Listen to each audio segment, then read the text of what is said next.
حضرت مولانا فضل الرحمان صاحب انہوں نے جو ابھی تقریر کی ہے اور جامعۃ الرشید کے حوالے سے کچھ الزامات لگ رہے ہیں، پبلک کی طرف سے بھی آ رہے ہیں، علماء کی طرف سے بھی آ رہے ہیں کہ جامعۃ الرشید ہمیشہ ایک الگ ہی پالیسی پہ چل رہا ہوتا ہے، علماء کے اتحاد کا حصہ کیوں نہیں بنتا، جس کی وجہ سے جامعۃ الرشید کو درباری ملا، اسٹیبلشمنٹ کے لوگ، یہ سب کچھ کہا جا رہا ہے اور آپ کے سامنے ہے میڈیا پہ جو کچھ ہو رہا ہے۔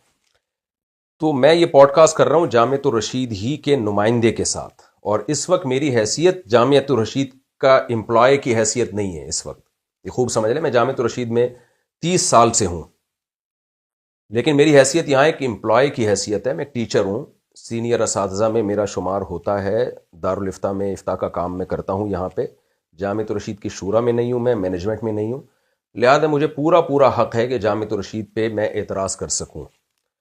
تو اور میں نے پھر جامعۃ الرشید کے نمائندے سے رابطہ کیا، عثمان یوسف صاحب جو مفتی عبدالرحیم صاحب کے بھی، حضرت مفتی عبدالرحیم صاحب کے بھی اسسٹنٹ ہیں، جامعۃ الرشید کے ترجمان بھی ہیں۔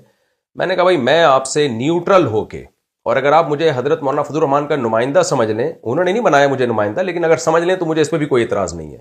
میں چپتے ہوئے آپ سے 2 اور 2 4 کی طرح کچھ سوالات پوچھوں گا کہ یہ پوری قوم بے وقوف نہیں ہے، یہ پوری قوم اور سارے علماء جو آپ کے خلاف ہو گئے ہیں، ہم یا تو ان علماء کے ساتھ ہو جائیں یا جامعۃ الرشید کے ساتھ ہو جائیں۔ تو میں کیوں جامعۃ الرشید کے ساتھ ہوں اگر وہ سارے علماء کے خلاف پالیسی چل رہی ہے؟ تو مجھے بھی آپ نے مطمئن کرنا ہے، ورنہ میں جامعۃ الرشید چھوڑ دوں گا، سیدھی سی بات ہے۔ تو مفتی عبدالرحیم صاحب بھی ہمارے لیے قابل احترام ہے، لیکن اور میرے پیر و مرشد بھی ہیں، لیکن ہم نے کلمہ اللہ رسول کا پڑھا ہے۔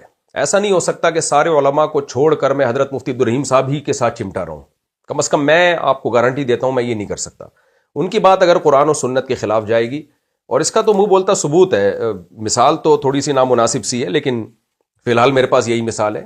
حضرت مفتی عبدالرحیم صاحب جب میں دوسری شادی کر رہا تھا اس وقت میرے خلاف تھے، میں نے کر کے بتا دی، ہو گئی ہے، حالانکہ میں ان سے بیعت تھا۔ جب میں نے تیسری شادی کی ہے، مفتی عبدالرحیم صاحب نے مجھے باقاعدہ بلا کے کہا آپ چوتھی شادی مت کریں، بس کر دیں شادیاں، کوئی اور کام کریں اب آپ۔ میں نے چوتھی بھی کر لی۔ تو میرا پیر و مرشد سے جو تعلق ہے نا، وہ اسلام سے آگے کا نہیں ہے، شریعت سے آگے کا نہیں ہے۔ میں نے کہا اللہ نے اجازت دی ہے تو آپ اس سلسلے میں میرے پیر نہیں ہیں، جو اللہ نے مجھے اجازت، پیر کا مطلب ہوتا ہے اصلاحی تعلق۔ تو اس لیے مجھے یہ نہ سمجھا جائے اس پوڈ کاسٹ میں کہ میں نے لازمی مفتی عبدالرحیم صاحب ہی کو فیور کرنا ہے یا حضرت مولانا فضل الرحمان صاحب ہی کی مخالفت کرنی ہے۔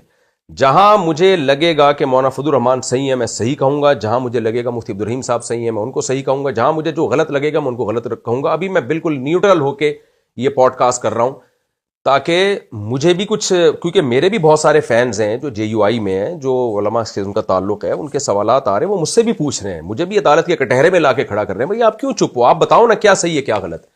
میں نے کہا مجھے نہیں پتا کیا صحیح ہے کیا غلط ہے، جتنا مجھے میڈیا سے پتا چل رہا ہے اس میں تو مجھے جامعۃ الرشید غلط لگ رہا ہے۔ تو اس لیے میں یہ پوڈ کاسٹ کر رہا ہوں کہ بھئی میں اب ان سے کچھ چپتے ہوئے سوالات کیمرے کے سامنے کروں گا، اگر یہ جواب میں مجھے مطمئن کر دیتے ہیں تو ٹھیک ہے، نہیں کرتے تو ان کی مرضی ہے۔ پبلک کے سامنے یہ پوڈ کاسٹ جائے گی، پبلک خود فیصلہ کرے گی کون صحیح ہے کون غلط ہے، الزامات کی کیا حقیقت ہے کیا حقیقت نہیں۔ تو ہم آغاز